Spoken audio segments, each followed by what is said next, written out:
Oke, selamat berjumpa kembali tentu bersama Koko Channel, Koko Cirebon Official di hari ini. Dan luar biasa, hari ini kita kedatangan bintang tamu yang luar biasa. Yang biasa teman-teman tentunya dengan kegigihan, dengan kalimat-kalimat yang mencengkangkan.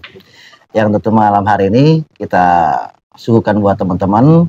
Yang kita akan bahas tentunya malam hari ini adalah sidang yang tadi pagi ya, PK Sakatata, dan juga banyak diungkap tentunya saksi-saksi yang agenda saksi fakta tadi. Betul. Baik, selamat malam Bang Erilau. Siap.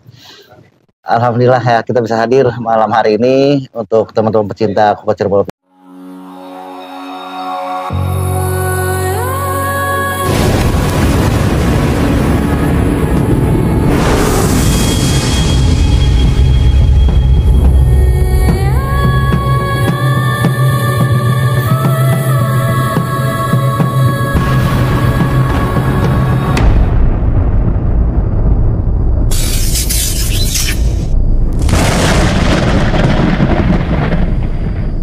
Spesial Bang Erilau, dikutip tadi pagi sidang Sakatata yang mengejutkan banget dengan saksi yang dihadirkan oleh dari pihak hukum dari Sakatata. Apa yang bisa kita kutip Bang Erilau? Ya, yang bisa sampaikan, perkenalkan dulu ya. Saya Raden Dadan Mariana, sarjana hukum, master profesional konsultan. Saya sebagai pendiri dan pembina Lembaga Hukum Indonesia yang membawahi advokat dan paralegal di seluruh Indonesia. Dan saat ini saya sebagai kuasa hukum untuk Sakatata ya. Dan perlu kami apresiasi nih Koko Cirebon Official ini ketika tim Perkasa datang itu yang ditanyain itu mana Koko Cirebon, mana Koko Cirebon kan gitu. Jadi udah easy listening ya. Jadi yang harus saya berikan kepada kawan-kawan dalam obrolan bincang malam hari ini di Cirebon, mungkin bagaimana caranya menyampaikan edukasi hukum kepada kawan-kawan mengenai tanggapan saya tentang persidangan hari ini ya. Jadi sidang hari ini sidang kedua apa ketiga kok hari ini? Ketiga. Oke, ketiga. Sebetulnya sidang PK itu biasanya 3 kali pertemuan ya, atau jarang sih yang bisa sampai, apalagi ini besok keempat bahkan kelimanya lagi. Bisa terjadi itu Bang? Iya, karena hari ini kita menghadirkan kurang lebih 10 saksi ya. Cuman saksi yang tidak bisa dihadirkan itu adalah Dede, mungkin besok karena tadi setelah keterangannya dari Kang Deddy Mulyadi bahwa Dede itu sudah memiliki kuasa hukumnya. Dan ini ada yang menarik Bang Erilau, pertanyaan-pertanyaan dari Koko Cirebon Official dan teman-teman semua. Tadi pagi kan kebetulan juga ada Deddy Mulyadi yang hadir. Ya betul. Ini yang jadi sekarang ini lagi booming, yang lagi dibicarakan oleh netizen-netizen Indonesia. Ketika kedatangan dari Deddy Mulyadi, kenapa bisa pergi begitu saja, Bang Erilau? Bukankah itu ada suatu kepentingan untuk diambil untuk PK Sakatata? Jadi sebetulnya bukan pergi begitu saja ya. Jadi begini, di dalam persidangan itu fakta saksi itu harus kuat. Sedangkan yang kami pahami bahwa Kang Deddy Mulyadi itu adalah versi dari individu masyarakat yang lain, yang dimana beliau punya antusias lebih dalam kasus itu sehingga menemukan saksi kunci Dede ya, karena publik juga sudah paham bahwa Kang Deddy Mulyadi itu adalah salah satu saksi yang menghadirkan saksi Dede, makanya kami patut layak sekali Kang Deddy untuk membawa Dede di dalam persidangan. Lantas kita juga bukan merendahkan Kang Deddy ketika Kang Deddy duduk di situ. Kan kebetulan saya sebelum datang ke persidangan ini, saya malam kemarin itu di rumahnya Kang Deddy, Bang Koko. Sebelum malamnya ya? Oh. Saya tuh hampir 2 jam lah di rumah Kang Deddy. Dia juga bertanya, Kang saya siap untuk hadir. Apa yang akan saya sebetulnya ketidakhadiran Deddy sudah paham dari semalam waktu saya di Kang Deddy. Udah ada informasi dan saya sudah sampaikan kepada tim. Cuman beliau adalah orang yang gigih untuk datang ke Cirebon untuk menyampaikan kepada masyarakat Cirebon, saya akan membela Saka Tatal dan saya akan all out. Apa yang akan Pak Deddy sampaikan? Ya salah satunya minimal katanya, Kang, saya bisa hadir di persidangan tersebut. Saya adalah orang yang akan menyampaikan kepada majelis sebagai saksi, dan saya membawa saksi yang lain bahwa saya meyakinkan bahwa Saka Tatal ada di rumah ketika kejadian perkara itu sedang berlangsung. Jadi dia tidak ada di TKP gitu kan. Nah, saya bertanya kenapa Kang Deddy tidak bersama apa namanya Dede, saya bilang. Ya karena Dede sudah ada lawyernya ya. Dan mungkin teman-teman takut nanti saya dibilang hoak ya. Jadi saya semalam akan memperlihatkan pertemuan saya dengan Kang Deddy Mulyadi ya. Oke.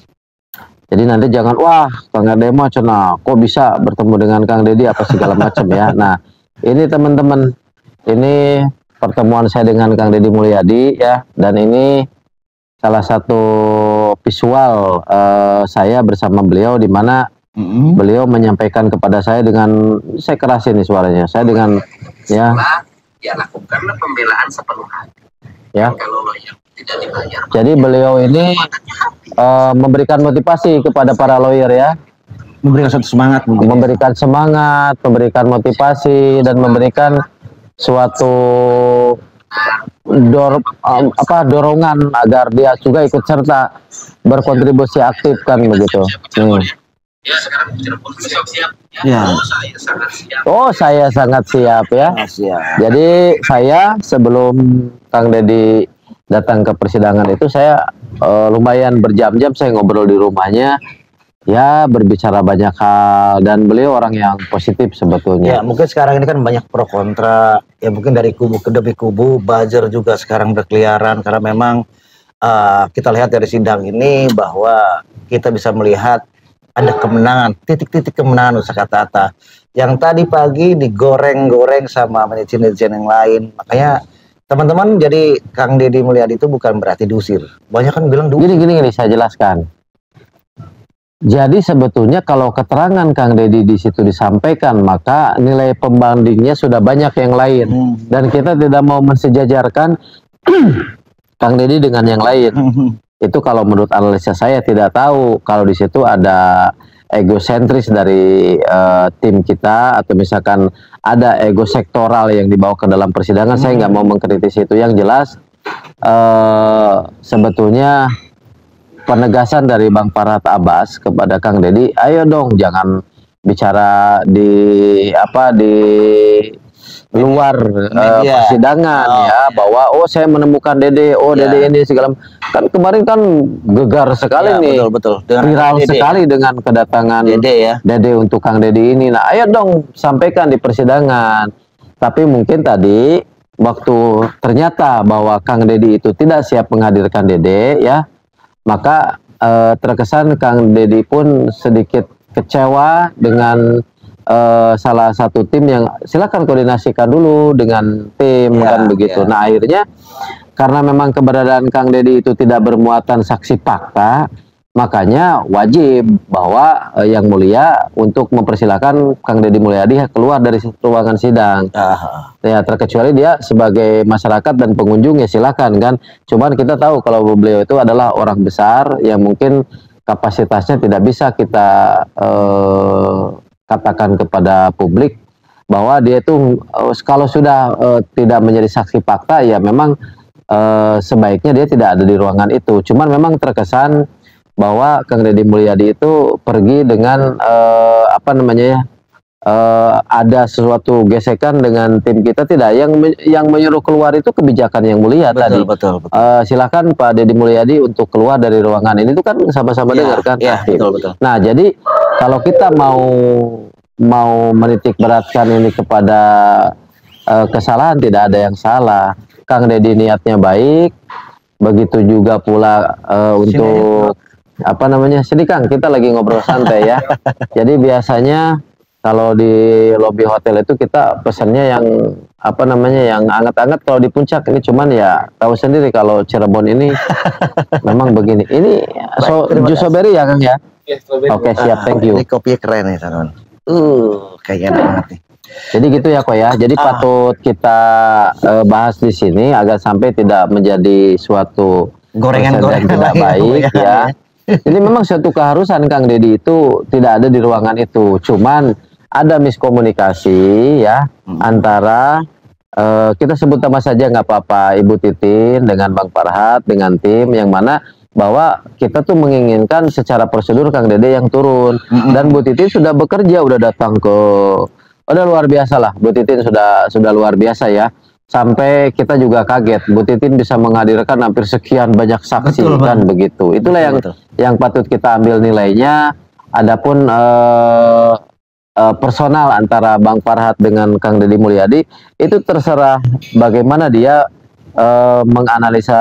menganalisa kejadian ini, sehingga ini pembelajaran publik. Saya yakin mereka orang hebat semua ya, dan semuanya pun sama bagaimana ikut serta berkontribusi aktif untuk bisa menjadi bagian dari warga masyarakat yang lain yang saling membantu untuk terang benderangnya suatu peristiwa ini. Begitu kok kira-kira. Bang Ede, dari sekian banyaknya saksi, kita lihat ada 9 yang satu tidak hadir, ya kan? Menurut Bang Ede ini saksi yang mana yang memperkuat kata-kata yang sekarang jadi gonjang-ganjing masyarakat ini, yang ditonton ribuan masyarakat bahkan seluruh Indonesia dan nasional. Jadi yang mana Bang Ede yang menarik menurut luar Bang Ede? Biasa. Kesaksian dari inisial Aldi ya. Jadi Aldi itu adalah orang yang bicara kepada saya bahwa Kang RD, saya adalah orang yang siap dalam segalanya dalam membongkar fakta. Bahkan saya tadi bertanya melalui perwakilan tim untuk menegaskan, dan memang ini sudah menjadi fakta hukum bahwa seorang Aldi mengatakan inisial Rudiana adalah anggota kepolisian yang berwenang di situ, yang dimana ikut serta melakukan pemukulan dan penganiayaan kepada seluruh narapidana ya, tanpa kecuali. Dan saya tegaskan lagi, dengan keberadaan sumpah dia, saya tanya lagi, setelah Anda disiksa, ya kami menangis. Nah, pengakuan dari Aldi tersebut setelah menangis pun masih disiksa, gitu kan? Makanya saya tadi, untung saja tidak dikeluarkan di ruangan sidang, saya berteriak, biadab, saya bilang gitu. Itu semua orang tahu tuh. Betul. Saya Biadab, dengar saya juga, bilang, Bang Ede. ya. Dan tadi saya dapat pesan juga dari pesannya ini khusus saya sampaikan untuk Pokok Cirebon Official, ya. Saya buka barang buktinya. Jadi di sini Aldi menantang sparring untuk Rudiana sampai mati. Keren kan? Wow. Mengejutkan. Mengejutkan. Orang hukum itu harus sesuai fakta. Kalau menurut Bang RD dengan si Aldi bicara begitu tuh mungkin ada enggak begini.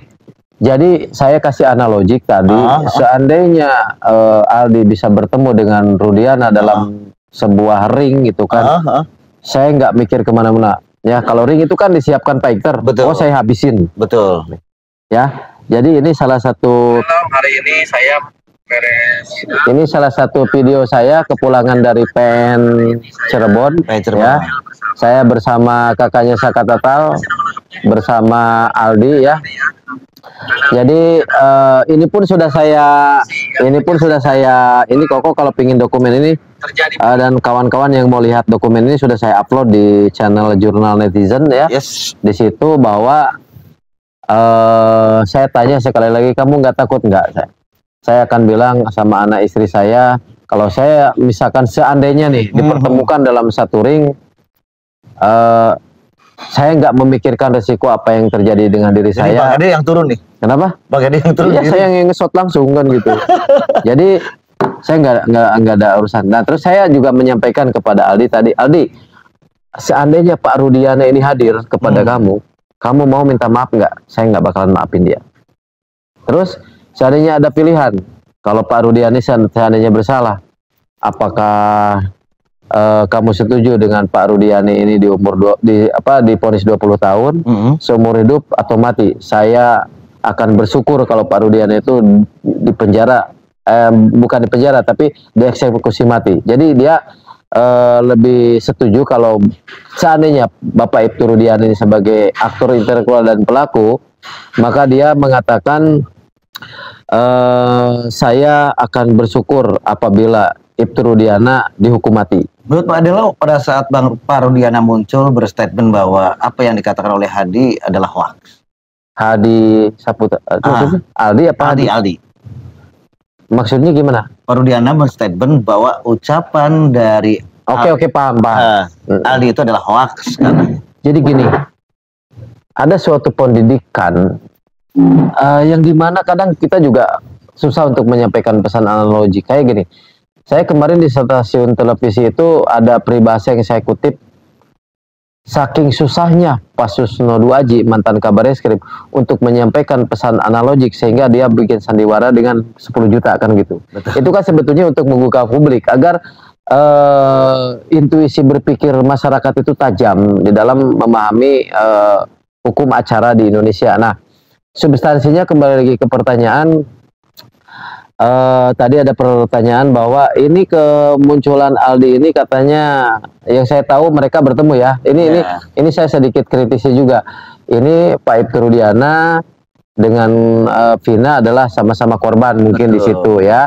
Bertemu, ada Pak Hotman Paris, ada kedua kedua lawyernya di situ. Saya cuman mau sedikit berbahasa satir kok. Satir itu bahasa sindiran kan begitu. Jadi Bang Hotman ini sama kedudukannya di negara Indonesia ini sederajat dengan saya sebagai seorang advokat.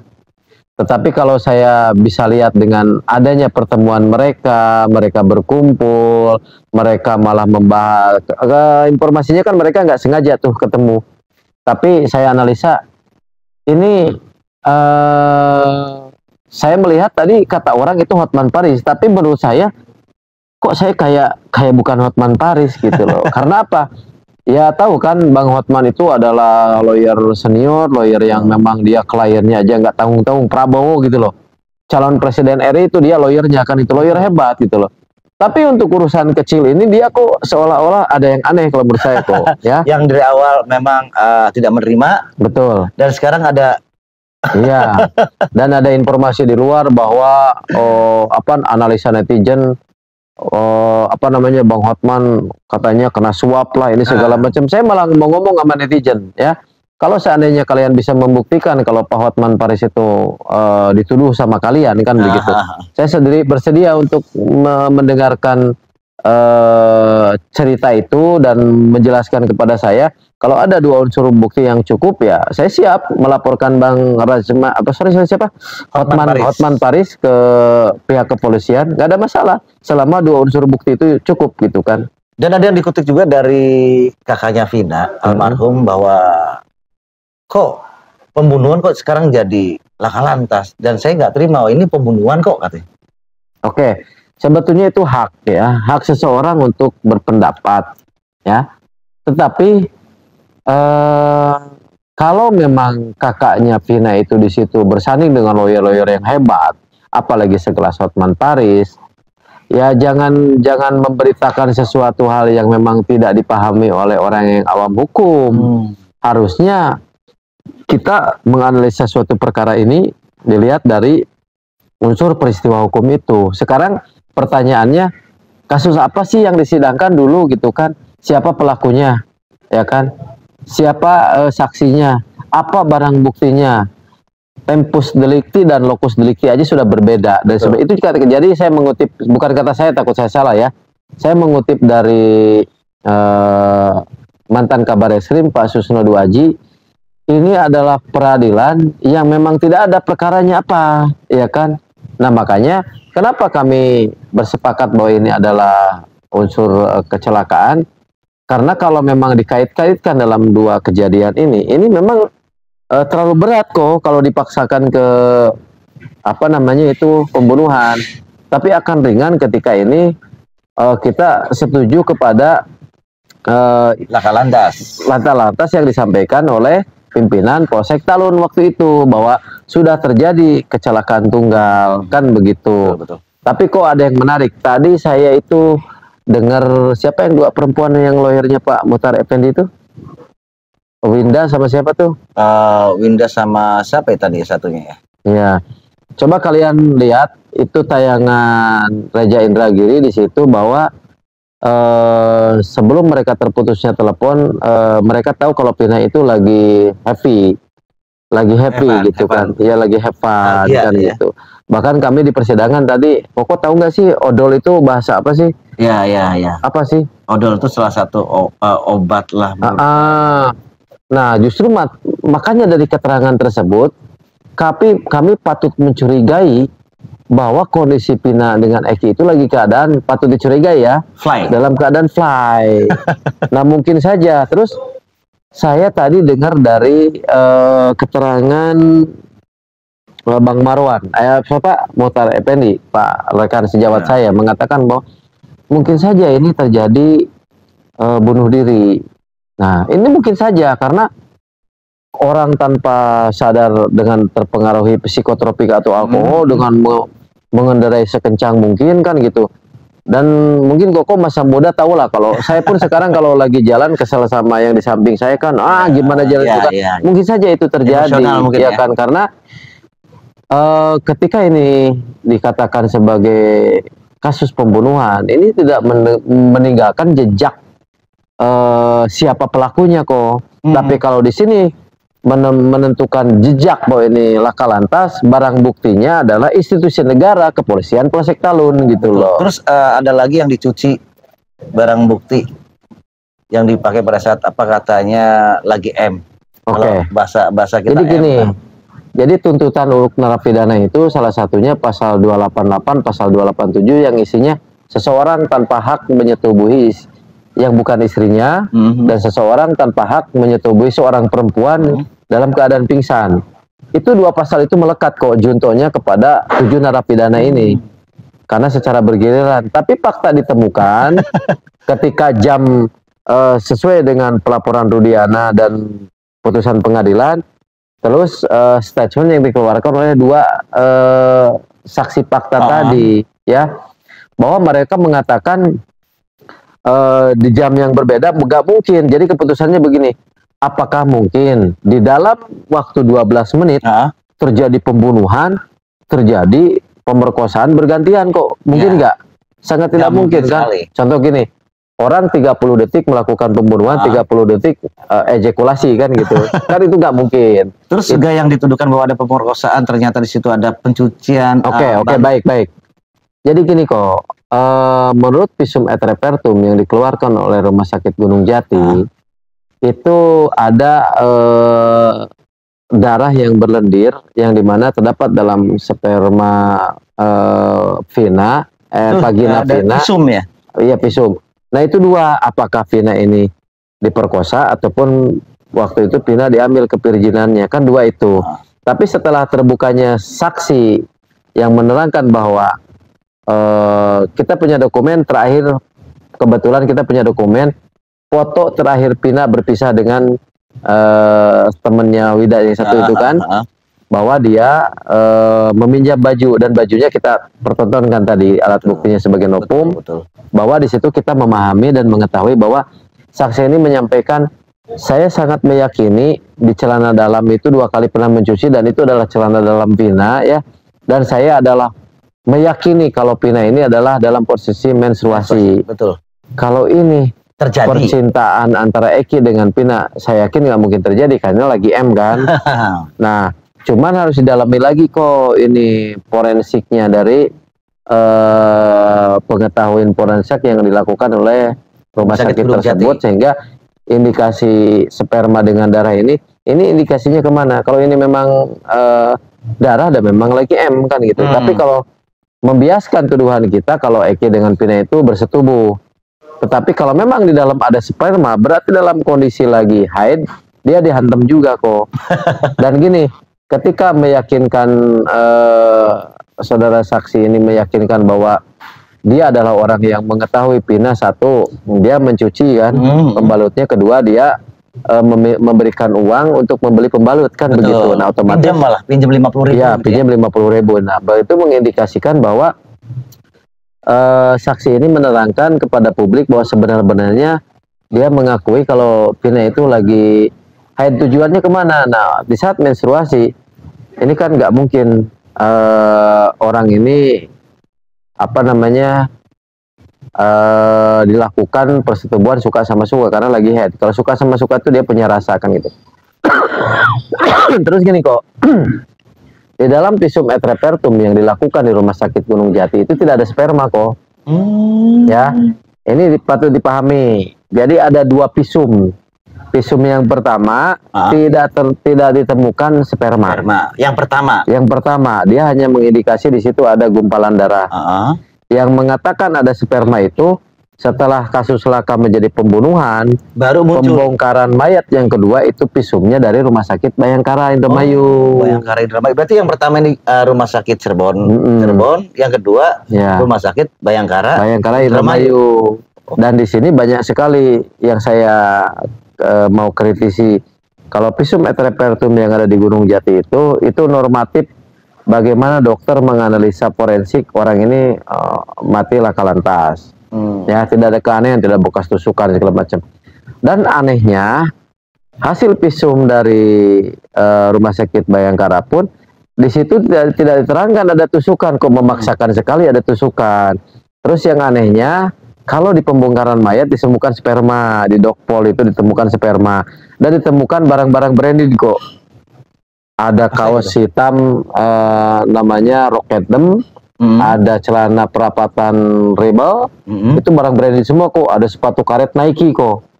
Dan satu lagi apa gitu, itu ada barang dikresek gitu kan. Tapi saya mau tanya kok, kira-kira Eki itu tingginya berapa berapa meter sih, berapa 1 meter berapa kok? Ya mungkin sekitar, menurut informasi tinggi sih ya. Ya, tinggi badan, tinggi banget apa enggak sih? Tinggi. Berapa? Nyampe enggak 170? Segituan, karena memang ada yang informasi yang masuk bahwa dia pengen coba untuk daftar polisi, Pak. Enggak, tapi setelah dicek di dokumen yang saya baca di Rumah Sakit Bayangkara itu 180 kok. Bisa jadi. Karena memang saya melihat, tapi yang anehnya kok di dalam makam Eki itu ditemukan barang bukti ya. Yang saya sebutkan tadi, kalau sendal saya yakin dia ukurannya sepatu itu ukurannya 42 ya Bang. 42. Tapi kenapa bajunya S? Size-nya S. Iya. Ya kan, ada apa gitu? Ini barang punya siapa kan begitu. Muncullah ke publik bahwa kalau orang Islam mah nggak pernah, kalau orang agama lain bisa dimasukin apapun di situ kan gitu. Nah, ini menjadi tapi substansinya apa yang saya lihat dalam fakta persidangan tadi, bagaimana saksi ini adalah orang yang menyaksikan kalau Pina ini lagi menstruasi, sehingga dia menjelaskan keadaan percaya kepada visum yang pertama bahwa itu tidak ada pemerkosaan. Terus tadi bandingnya kekuatan untuk visum pertama dan kedua itu apa Bang? Yang menjadikan suatu perbandingan ya Bang? Ya perbandingannya mencek orang sono mah jauh tanah ke langit. Beda jauh? Apa seperti apa? Jauh panggang dengan api. Jadi ini ke selatan, ini ke timur gitu loh. Apa karena membedakan kasus? Enggak, kasusnya tetap itu. Jadi bedanya jasad Eki dengan dalam Pina dengan jam yang hari yang sama divisum kan, dengan orang yang sudah dikuburkan dibongkar kembali. Itu masalahnya di situ. Kalau memang visum et repertum yang Gunung Jati itu kan tidak menjadi nilai pembanding karena dia tidak menemukan di situ bekas sperma, ya. Jadi saya pun punya datanya. Tapi kalau di pembongkaran mayat ditemukan sperma, terus di kuburan mayat ada yang aneh-aneh di situ. Terus saya nih agak sedikit sensitif. Sebetulnya saya ingin menanyakan kepada dokternya, kok visum et repertum di Gunung Jati itu sampai diukur bulu jembutnya si Eki ini berapa sentimeter tahu kok saya. Diterangkan kan di situ. Rambut panjangnya berapa sentimeter. Jadi mohon maaf, jembutnya Eki itu panjangnya 7 sentimeter. Ya. Dan kalau visum itu biasanya di sentimeter kok. Nah, makanya kawan-kawan kalau ingin menggali ini, cari dokter yang tersumpah, yang waktu itu dia atas rekomendasi dari Bayangkara. Kalau ternyatanya jembutnya ini tidak 7 meter, meyakini 1000% itu bukan mayat Eki. Wow. Saya bicara fakta kok. Berarti kalau ada perbedaan dari 7 cm. Dan saya yakin dokumen itu ada. Kalau visum itu kan berkuku panjangnya berapa, ya kan, rambut berapa, kan gitu. Masa sih orang yang sudah mati masuk liang kubur dia bisa cukur jambut kan gitu. Saya menganalisa kasus itu kok sampai di situ, makanya itu ya? Makanya kalau saya dipanggil wawancara televisi ataupun di mana, saya orang yang nggak kehabisan bahan karena memang saya mempelajari dan semua dokumen sudah ada di sini.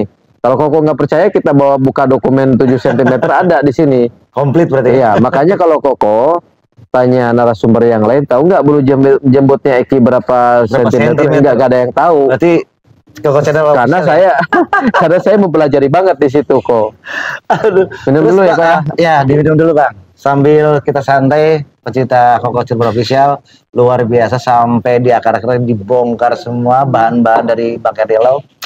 Ya, tapi untuk persiapan besok nih, Bang. PK saksi ahli berarti ya? Saksi ahli. Saksi ahli. Bukan saksi ahli, ahli aja yang ahli saksi, aja. Ya. Berarti untuk besok tuh ahli. Sidang ahli. Siapa aja yang datang?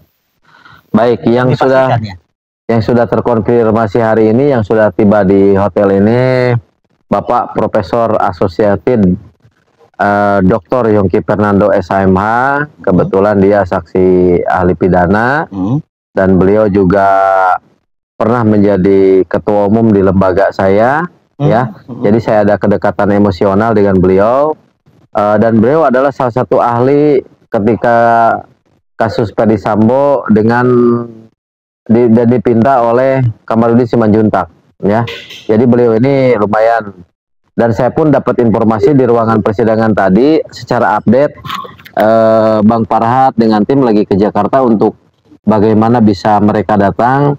Tetapi tadi ada perwakilan pertanyaan dari Pak Susno Duaji, juga dari mantan Kapolri kita Pak Agroseno, mengatakan bisa nggak di persidangan itu disiarkan Zoom kan gitu. Maka di situ ada peraturan Mahkamah Agung yang mengatakan boleh saja di pengadilan negeri setempat, contoh misalkan di pengadilan negeri Jakarta Selatan, Jakarta Pusat, tapi memang harus melihat agenda sidang mereka di sana itu menyediakan nggak di lokus tempat Pak Susno Duaji ada untuk diberikan dipintai keterangan sebagai ahli, sehingga kami kayaknya kurang greget ya kok ya. Jadi istilahnya kami sedang mencoba untuk menghadirkan betul, karena di sini narasumber itu sudah disebutkan kan ada berapa dan orang-orang yang sangat berkompeten sekali. Tapi kita tunggu besok ya, Tapi sebetulnya dalam persidangan ini banyak sekali kejutan. Hari pertama saja nih kok, netizen ini sudah down dengan penolakan, ditolak semua kan 10. Betul. Tapi foto-foto itu ya. Tapi saya katakan di salah satu televisi nasional, Kang, ini menurut Akang gimana? Be 100% axiomedism, saya bilang. Apa tuh Kang? Ngawur, saya bilang. Kenapa ngawur? Dia mempelitir kesalahan pasal untuk penerapan zakat total, disangkanya dia zakat total pelaku. Dia tidak memahami tentang Undang-Undang Nomor 11 Tahun 2012 Pasal 3 tentang diversi, ya, sehingga dia juga memperlihatkan tuh ketidaktahuannya. Kalau kami udah paham apa yang mereka tanyakan gitu, sebetulnya tidak. Jaksa itu kok tugasnya itu untuk kontrak. Bagaimana bisa sebaliknya kan begitu. Nah, terus selanjutnya di pasal 362 ini dikatakan bahwa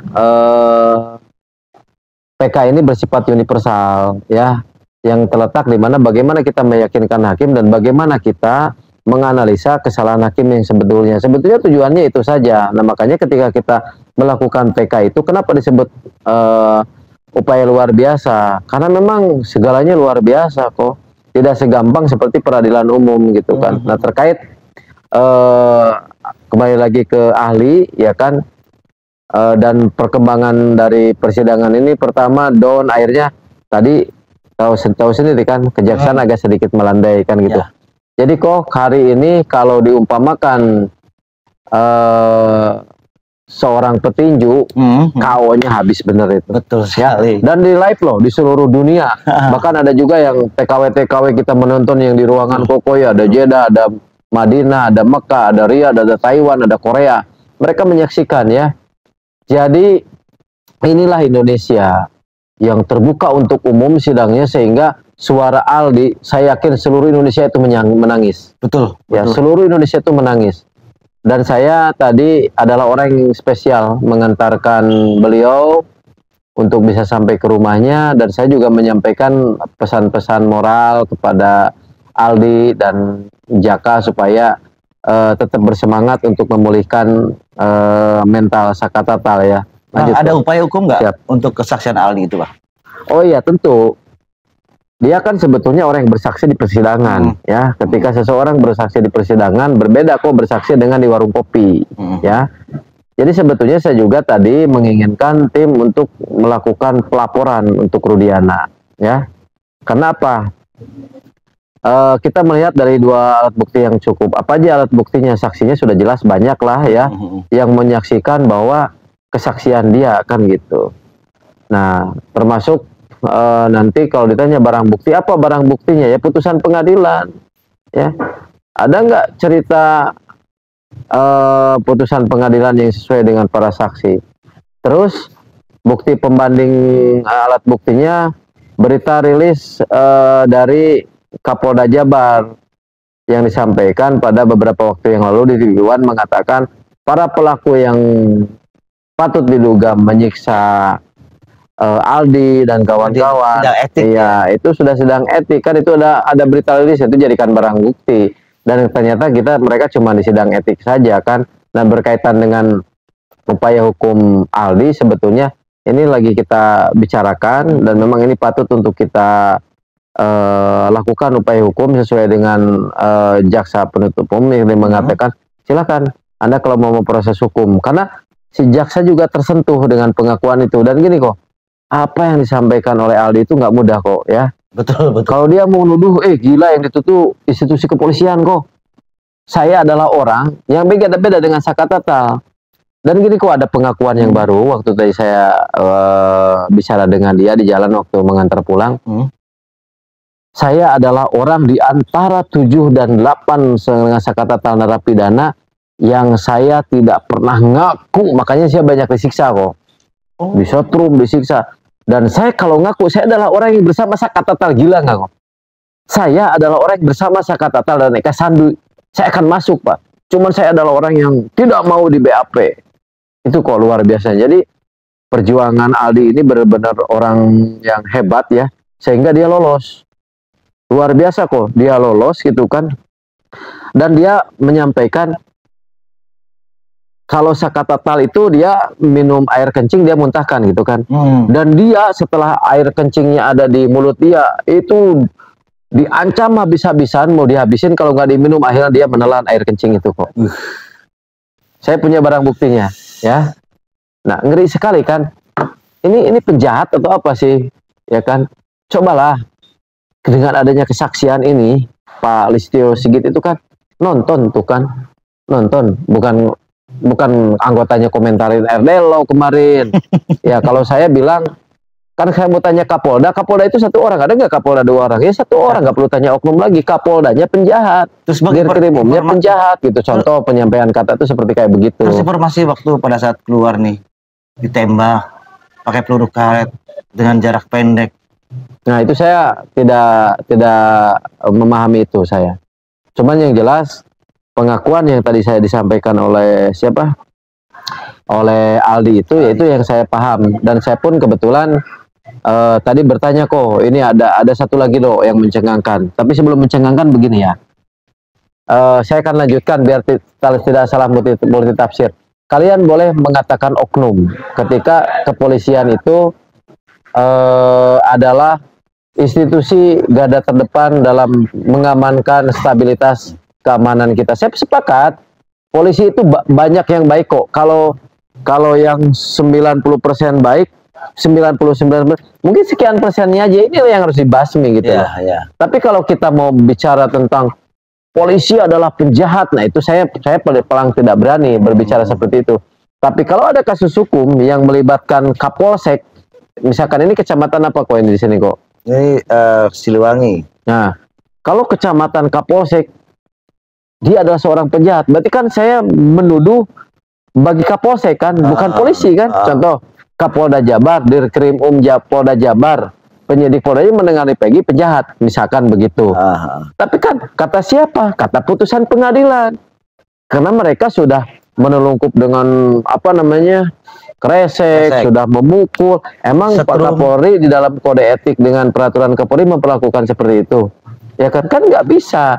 Jadi orang yang melakukan penganiayaan kepada masyarakat karena dia memakai baju polisi, ya kan, saya patut menduga orang itu polisi yang jahat. Bahkan menyebutkan nama-nama orang-orang yang menyiksa loh Bang, itu Bang. Siapa? Aldi. Nah,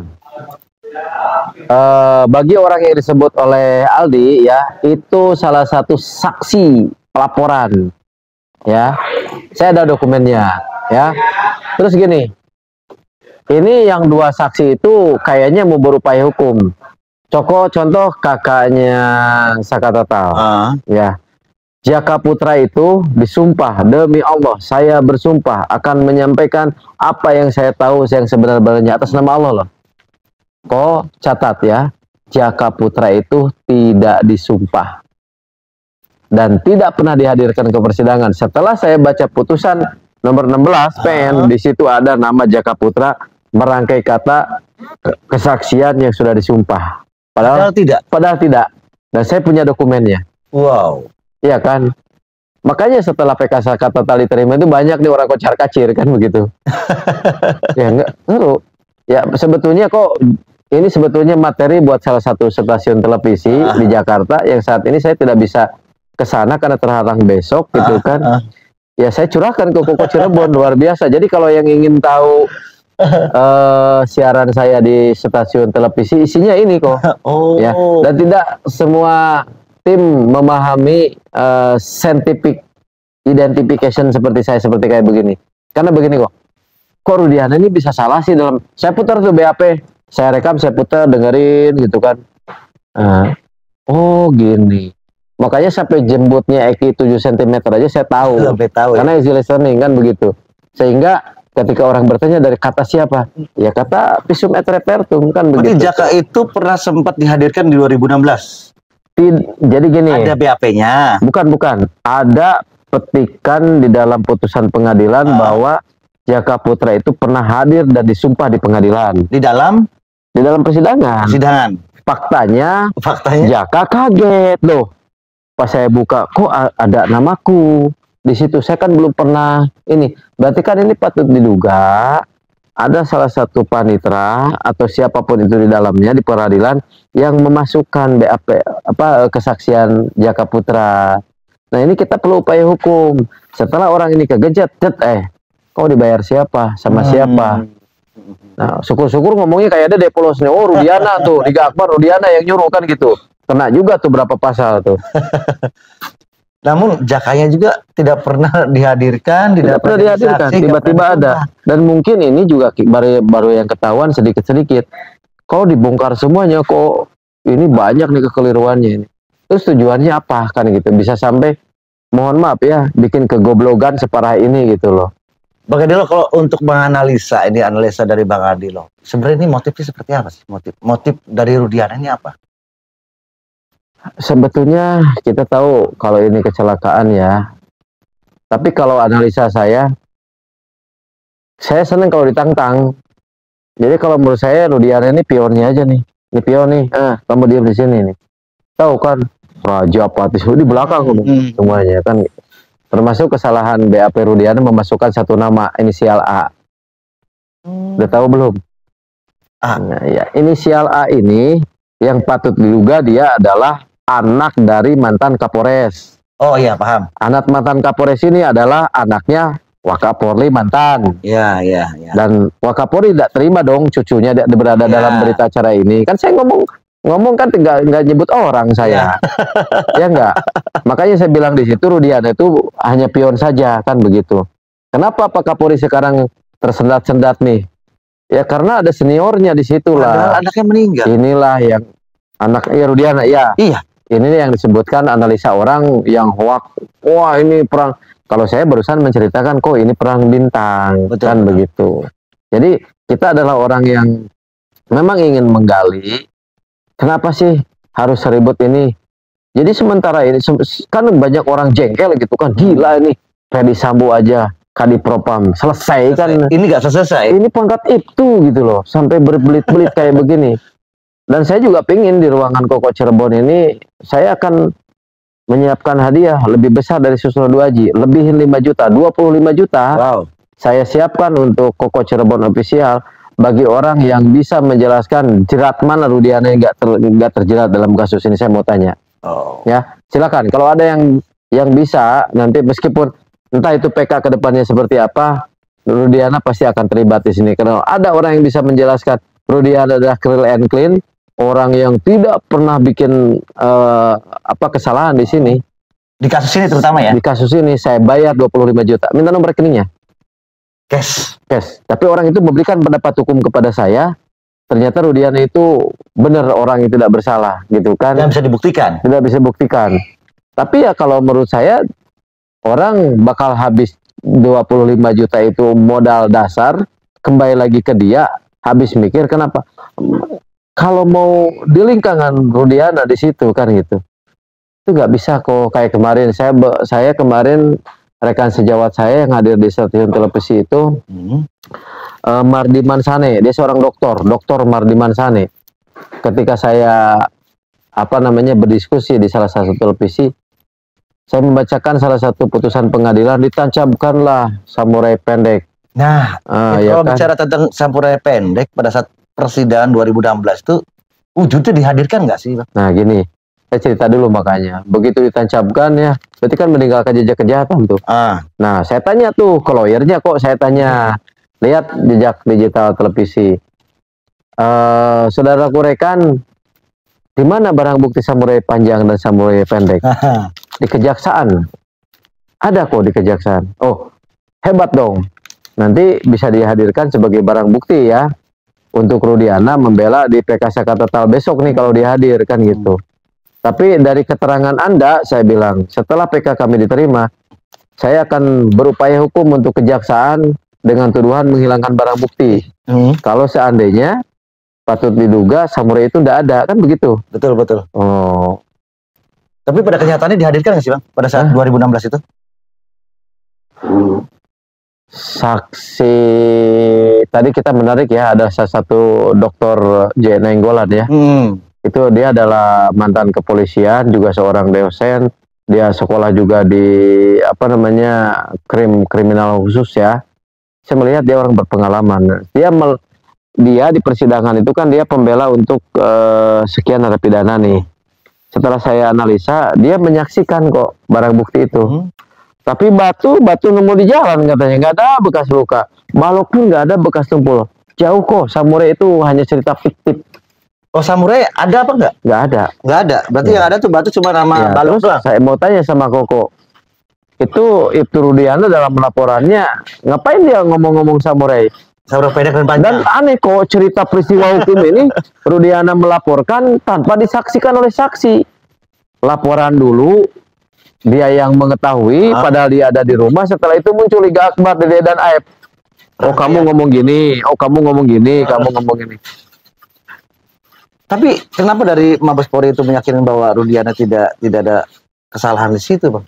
Itu kan polisi periksa polisi, ya. Beda dengan laporan masyarakat.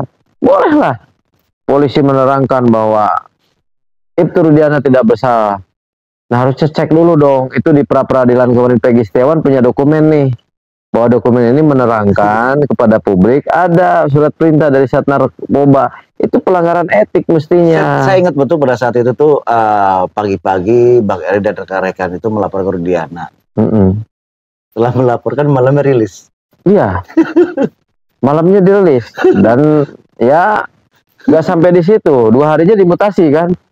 Ya, jadi kan kalau kasus ini nggak sehebat ini kok, orang bisa menggeser Kadipropam itu kan sulit. Tapi ternyata dengan laporan kita kan dimutasi juga kan. Ya, ada urusan lah. Mau siapapun yang salah, nggak tahu Kadipropam gitu kan. Nggak ada urusan, tetap yang salah tetap salah. Itulah hukum. Makanya jangan pernah berani-berani dengan hukum. Buktinya ketika PK seperti kayak begini di blow up sampai seluruh stasiun televisi kan gitu. Dengan adanya pernyataan saksi dari Aldi, mohon maaf Bapak yang terhormat Rudiana ini ke-trigger kok. Tahu nggak trigger seperti apa kok? Keplatuk jeder gitu loh. Dia sampai itu fitnah itu. Ya silakan ada fitnah. Dan gini kok. Kalau seandainya yang dikatakan oleh Aldi adalah kebohongan, dan seandainya ini lawyernya masih Kapitra ini kan. Nah, tunggu besok Aldi saksi-saksi ini dilaporin semua sama dia tuh besok. Ya termasuk udah tahu kan, Deddy Mulyadi hari ini dilaporkan. Iya. Udah. Nah besok ini nyusul nih. Ada si Aldi, ya, ada si Jaka, ada si semua dilaporin tuh sama mereka. Kenapa? Karena akan menyerang mereka. Tapi yang masalahnya laporan mau diproses apa enggak kan gitu. Nah itu dia. Diproses apa tidak kan gitu. Karena memang untuk orang yang mau dilaporkan oleh lawyer sebelah ketika tahu bahwa ini adalah salah menurut perspektif hukum mereka, tetapi saya yakin kamu merasa nggak kok sampai ke dasar jiwa yang paling dalam apa yang dilakukan oleh Aldi. Gua nggak takut mati, gua nggak takut di penjara. Udah tegak lurus orang ini kok untuk membela saudara-saudaranya, nggak ada urusan. Gua pun mewek tadi gila. Itu udah mungkin emosinya dipendam sekian lama, meledak sekarang. Dan dia pun kan bawa bayi.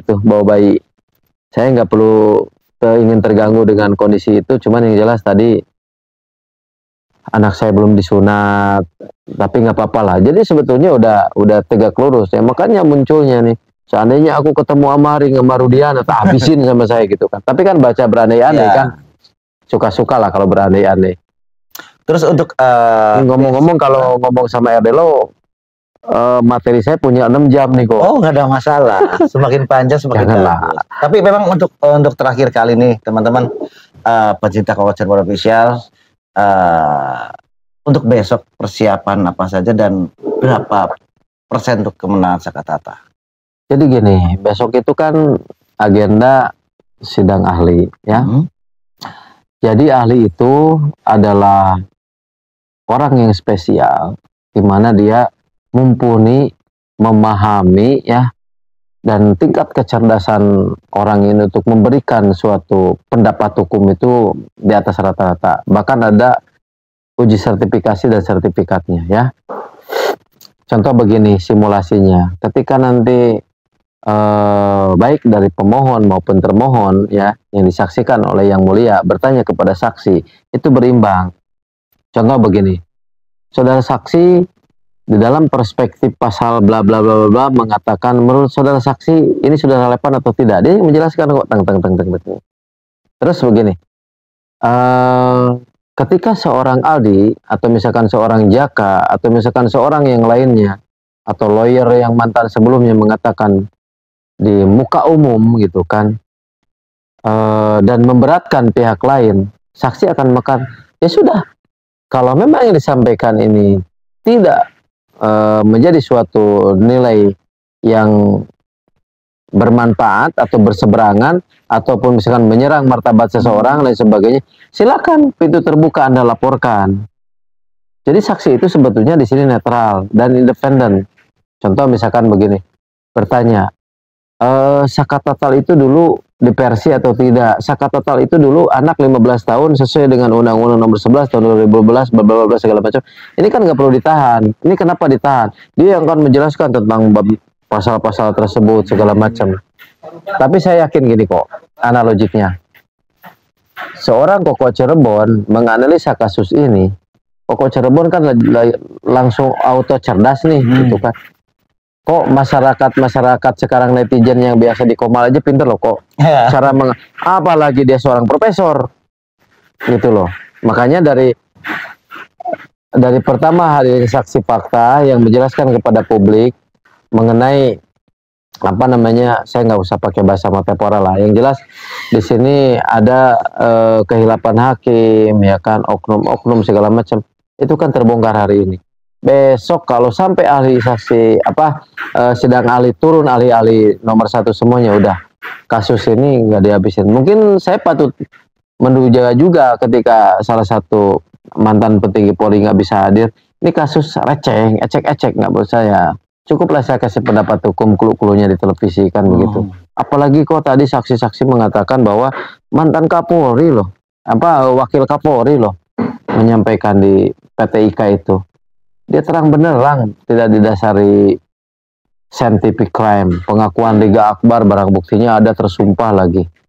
Sekarang mau penyampaiannya seperti apapun selis kepada yang mulia, tapi bukti foto telanjang itu sudah diterima dan sudah tersumpah. Makanya saya ulang kemarin di Nusantara TV mengatakan, bagaimana Anda yakin atau tidak yakin atau ditolak atau diterima segala macam untuk kasus PK Sekat Total ini. Saya jawab ringan, kalau seandainya PK kami tidak bisa diterima oleh hakim, ya saya akan mengutarakan, menyampaikan kepada hakim untuk diperiksa faktanya. Sekarang gini kok, silakan cek dokumen kami yang degradasinya bagus, yang resolusi tinggi, yang tanpa edit. Silakan kalian tes uji kelayakan foto ini apakah original atau misalkan sudah diedit, ya. Nah silakan cek. Dan ternyata ini kalau memang asli, kok dulu itu kan jaksa itu pernah ngomong, katanya dulu kan Nopum ini sana dihadirkan. Memang kita tahu loh. Kita tahu loh jasad segini itu sudah gitu. Kan bisa dimentahkan sama saya gitu kan. Saya adalah orang yang akan memberikan 5 miliar sama jaksa, ya. Kalau seandainya saya punya, saya kasih 5 miliar. Kalau jaksa bisa menemukan Nopum Pina. Ya nggak mungkin loh kok. Di situ kan saya punya foto Pina telanjang. Kalau diupload di media sosial ya di-ban dong, benar nggak? Kesitulah literaturnya. Dan kami punya dokumen. Kan dia nuduhnya salah habis metik dari media sosial. Mestinya dia nggak mengutarakan itu kalau memang kontra dengan kita. Karena itu Nopum jagoan kok. Jadi Nopum yang tidak ada di manapun itu Nopum jagoan. Ketika hakim sudah menyumpah, sudah menerima, nanti dianalisa oleh ahli kan gitu, bahwa tidak sesuai dengan berita laporan Rudiana. Tidak ada dalam tubuh anaknya dengan kekasihnya itu ada tusukan samurai. Mana ada? Mulus kok. Kalau saya nggak baca istighfar, astagfirullahaladzim. Gitu kok. Lanjut kok. Bahkan memang yang mandiin almarhum Vina pun berbicara bahwa tidak ada luka tusukan sekujur tubuh mulus katanya. Dan itu sudah kita bisa lihat semua kan. Nah, yang bohong yang memandikan mayat apa Rudiana? Yang jelas yang bohong ya tidak mengetahui pada saat memandikan. Koko ini jadi host masih belum teruji sama saya mentalnya. Kalau saya mengatakan Rudiana, saya punya barang bukti. Barang buktinya apa? BAP dia atas nama sumpah jabatan. Kalau anak saya dibunuh, dia ditusuk samurai. Sementara orang yang memandikan tidak ada bekas tusukan. Tidak ada. Saya percaya orang yang memandikan. Betul. Berarti produk laporan ini produk palsu dan berbohong. Makanya sudah kami laporkan. Itulah orang hukum sesuai fakta hukum. Kami menuduh Rudiana merekayasa, sudah kami laporkan ke Barreskrim sama ke Mabes Polri dengan Propam, nggak ada urusan. Sampai saat ini udah ada tanggapan loh. Kenapa? Proses berjalan. Masih berjalan. Iya, dan sekarang pun kan ada laporan-laporan yang lainnya kan. Iya, yang baru-baru itu. Iya, dan makin banyak laporan ada. Biar Mabes Polri itu SPKT-nya tiap hari gitu loh. Harusnya kan nggak seperti itu. Diproses lah punya kami dulu. Kalau misalkan Bang Arilam, untuk yang terakhir kalinya ini seberapa besar sih PK Sekat Tato dimenangkan Sekat Tato untuk peristiwa ini? Oke, jadi gini, untuk menjawab ini kan kita juga ada parameter berpikir. Jadi kok orang berpikir itu manusia yang berpikir itu secara fundamental tidak sama ya. Ada piramidal kelas, tahu kan kok piramida kelasnya tuh, oh ini di sini, ini di sini, ini di sini, ini di sini, di sini. Dan saya adalah orang yang mempercayai narasumber yang netral, yang selama ini dicintai rakyat, ya, bahwa ya barometernya ya ke mantan Kabar Eskrim dengan mantan Wakapolri. Mereka jelas-jelas kok menyampaikan kepada publik, ini kasus-kasus peradilan sesat, perkaranya tidak ada dan lain sebagainya gitu. Itu sudah disampaikan ya kepada Aep, kepada Rudiana, kepada orang yang disangka main pion tadi kan gitu. Harusnya demi rakyat, untuk keadilan, demi keselamatan dia nanti di akhirat nanti, dia harus memberikan kepada publik. Contoh gini kok percaya nggak rakyat Indonesia sekarang yang tahu permasalahan ini punya rasa punya rasa kecewa, punya rasa marah, punya rasa penasaran sama Rudiana. Betul. Oke. Sebetulnya kalau mau kita Rudiana ini justice collaboration, dia sahabat pengadilan, dia mengakui kok. Contoh gini, jangan kalah sama si Dede. Karena apa yang disembunyikan gitu kan? Coba Ibtu Rudiana hadir ke Mabes Polri, press conference, dia sujud di depan media, wahai rakyat Indonesia yang saat ini sudah terlukai dengan saya dan sudah tergiring opini dengan saya mengakui bahwa saya adalah pelakunya. Misalkan gitu ya kok ya, bahwa adalah orang yang saya dari awal membuat kesalahan pelaporan ini, diakui semuanya dan sujud menangis gitu kan. Di akhir kata, saya adalah orang yang siap menggantikan 7 narapidana.